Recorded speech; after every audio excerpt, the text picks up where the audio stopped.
première année en école de sage-femme. Donc comme vous le savez, c'était ma première année dans le supérieur, donc je me suis dit que ça pourrait être intéressant pour vous d'avoir un petit bilan. Il n'y a pas énormément de vidéos de ce type. Moi je pense que ça m'aurait intéressé de voir ce genre de vidéos quand je me suis inscrite à l'école. Donc si vous êtes en dernière année de secondaire ou si vous cherchez à vous réorienter pour le supérieur, je pense que ça peut être intéressant d'avoir un petit peu le ressenti de quelqu'un qui vient de terminer sa première année. Avant d'entrer dans le vif du sujet, je pense qu'il est utile de faire une petite introduction pour vous expliquer de quoi je vais vous parler précisément. Donc mon année scolaire s'est divisée en 2 quadrimestres, c'est-à-dire qu'il y avait la première moitié de l'année qui s'étendait du mois de septembre au mois de décembre. Au mois de décembre, pendant les vacances, on a ce qu'on appelle en Belgique un blocus. Donc c'est vraiment des vacances qui sont consacrées à l'étude et qui sont suivies au mois de janvier par les examens. À partir du moment où on a passé les examens de janvier, toute la matière qui a été vue jusque-là est considérée comme vue et terminée. Au mois de janvier, on commence une nouvelle matière jusqu'au mois de juin pour lequel de nouveau on a un blocus et ensuite on est évalué. Donc il n'y a pas d'évaluation continue tout au long de l'année, on a uniquement une session d'examen au mois de janvier et une session d'examen au mois de juin. Pour ma part, l'année s'est assez bien passée. C'est vrai que c'est une année qui est très théorique. En première année, on pose vraiment les bases du métier. Donc ce sont des cours qui sont aussi très liés à ceux des soins infirmiers. On va voir tout ce qui est anatomie, tout ce qui est biologie, etc.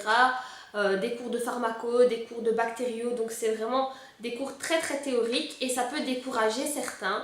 Mais il faut s'accrocher, ça vaut la peine d'accéder à la suite de la formation parce que les choses deviennent vraiment intéressantes. Déjà au niveau du 2e quadrimestre, on a eu l'introduction de plusieurs cours qui sont aussi plus spécifiques à notre option, donc ça permet vraiment de s'accrocher et d'avoir une image du métier, d'autant plus qu'en première année, il n'y a pas de stage. Donc au niveau des soins infirmiers, eux ils ont eu des stages en gériatrie, nous on a eu des stages dans une crèche. Donc c'est-à-dire qu'on n'a pas du tout été à l'hôpital ni à la maternité, ne serait-ce qu'en observation en première année. Donc on a des cours pratiques qui se donnent au sein de l'école, mais c'est tout. Donc c'est vrai qu'en première année, il faut s'accrocher, les notions sont un peu abstraites parce qu'on n'a pas vu on ne voit pas les choses concrètement, on nous explique, on nous montre sur des mannequins, mais c'est tout à fait différent de ce qu'on va pouvoir voir l'année prochaine. Donc voilà, il faut avoir la motivation, il ne faut pas lâcher et pour pouvoir accéder à la suite. Si vous êtes étudiant dans le secondaire ou que vous n'avez pas encore fait d'études dans le supérieur, il est aussi intéressant de savoir comment s'organise l'année au niveau de la pondération et au niveau des cours. Donc, comme je vous l'ai dit, l'année est divisée en 2 quadrimestres. Et tout au long de ces quadrimestres sont étalés tous les cours que vous allez avoir. Donc dans mon cas, le programme de sage-femme se composait de 12 unités d'enseignement qui regroupent chacune un ou plusieurs cours qui sont appelés activités d'apprentissage. Et certains cours ont plus de valeur que d'autres. Donc au total sur votre année, vous avez 60 crédits. Ce sont des normes européennes, donc vous avez 60 crédits à gagner sur l'année. Ces 60 crédits, ils vont être répartis entre vos cours, mais vous pouvez très bien avoir un cours qui ne représente qu'un seul crédit, ou même une unité de 2 cours qui représente un seul crédit, comme vous pouvez avoir des cours qui pèsent très lourd dans la balance, et où rater un seul cours peut vous faire rater toute une année. Par exemple, sur les 60 crédits, nous on avait une unité de 16 crédits et une unité de 17 crédits. Donc c'est un peu compliqué parce que si si une étudiante rate un cours de ces 2 unités, c'est très décourageant parce que d'office on sait que son année est presque foutue. On a quand même la possibilité une dernière fois de représenter les examens fin août, donc entre la fin des vacances et la rentrée scolaire, vous avez la possibilité de repasser les cours que vous désirez pour essayer de valider votre année. Pour valider l'année, il faut 45 crédits sur 60. Si jamais vous êtes intéressé par le programme de sage-femme, sachez que ce problème ne se présentera plus à partir de l'année prochaine puisque la grille horaire a été complètement réaménagée pour que justement il n'y ait plus ce problème et que les cours les plus importants, les unités les plus importantes ne fassent que 8 crédits maximum. Donc à ce moment-là, vous aurez plus de marge avec plus de petits cours à petits crédits. Si vous entrez en première année au mois de septembre ou même l'année d'après, ça peut toujours être bon à prendre. Moi je vous conseille fortement de garder le contact avec votre classe en essayant par exemple de créer une adresse mail commune ou en faisant un groupe Facebook dédié à l'école.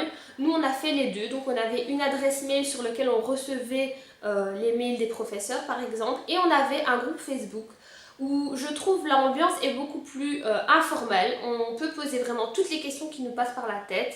Donc franchement, je trouvais que c'était très très bien parce que dès qu'on avait une hésitation, ne serait-ce que savoir à quelle heure on commence le lendemain, ou si on avait une hésitation dans notre prise de notes et qu'on rentrait chez nous le soir, on se disait bah, tiens, est-ce que c'est plutôt ça ou plutôt ça, on n'hésitait pas à le demander. J'ai été vraiment étonnée par rapport au fait que ça soit une classe uniquement composée de filles. Donc au début d'année on était 80 filles, moi ça me faisait un peu peur.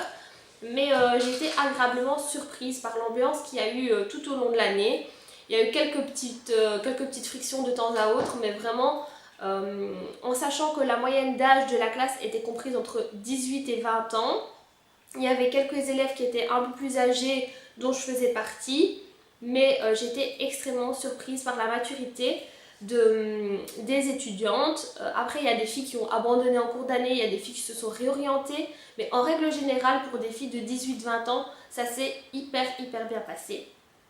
On a eu également beaucoup d'aide de la part de certaines filles qui recommençaient leur première année et de la part des deuxièmes années à qui on pouvait aussi poser des questions, qui nous donnaient des infos supplémentaires.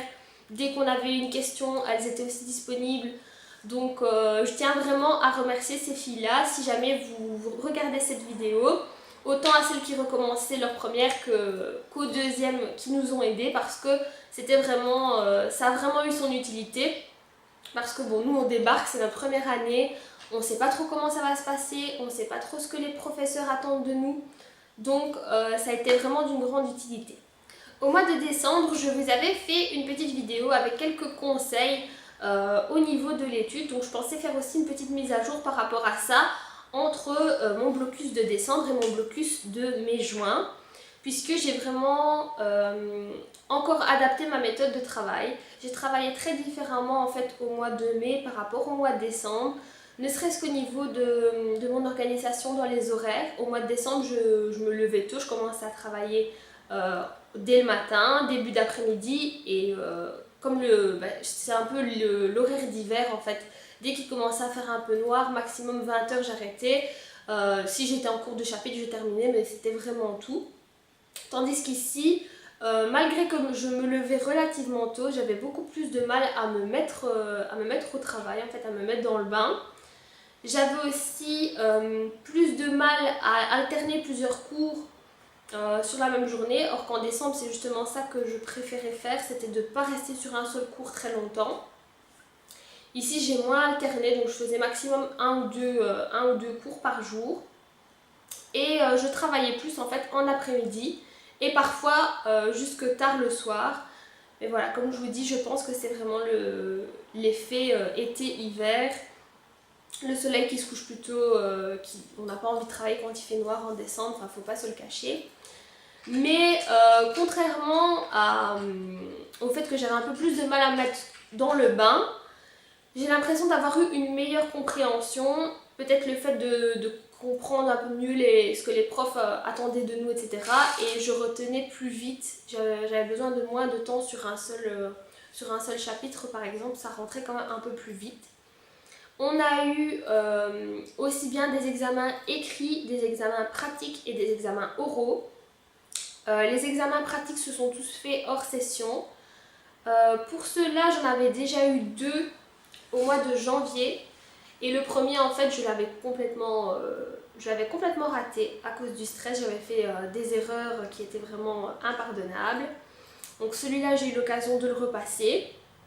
Puis ensuite on a eu d'autres examens pratiques et c'est vrai que en fait on stresse beaucoup moins une fois qu'on l'a fait une fois, deux fois, trois fois. On est toujours un peu stressé mais ça va beaucoup mieux. Comme je vous le disais aussi, le fait qu'on n'ait pas de stage, qu'on n'ait pas été vraiment sur le terrain, ça joue un peu en notre défaveur parce que parfois on oublie des détails. Je sais qu'il y a des élèves qui oublient par exemple d'allumer la lumière, d'allumer la sonnette, ce genre de choses parce que concrètement on n'est pas en situation. Donc il faut dire au professeur voilà j'allume la sonnette, ce genre de choses. Si on ne pense pas à le dire, ça peut nous retomber dessus.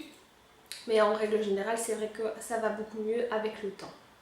Au niveau des examens oraux, on n'en avait que 2, donc je pense que c'est pour une première année c'est déjà bien.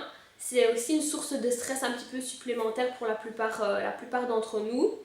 Moi c'est vrai que je suis assez à l'aise à l'oral parce que j'ai du mal à développer une idée parfois par écrit. Et à l'oral, le professeur est en face de vous, vous voyez un peu à l'expression de son visage s'il faut arrêter ou s'il faut continuer. Voilà, ce que vous n'avez pas à l'écrit. Donc moi à ce niveau-là, j'ai pas vraiment ce problème. Par contre, c'est vrai qu'à l'écrit, il y a eu certains examens où j'ai hésité un petit peu à sous quel angle les prendre. Et notamment un que je vais devoir représenter malheureusement à la session du mois d'août. Donc pour ce cours-là, pour vous expliquer un petit peu, on a eu 2 cours différents avec le même professeur. Un des 2 cours qui me semblait beaucoup plus théorique et sur lequel j'ai plus facilement ciblé les idées clés et ce qu'il fallait retenir. Et l'autre cours qui me semblait un peu plus superficiel entre guillemets, qui est tout aussi important mais qui me semblait plus facile. Et c'est l'erreur que j'ai faite en fait parce que une fois que je me suis retrouvée devant l'examen, le premier ça a été tout seul, c'était vraiment assez facile. Et c'est sur le deuxième que du coup je me suis plantée parce que je l'avais étudié trop superficiellement et il y avait certains détails que j'avais un peu zappés.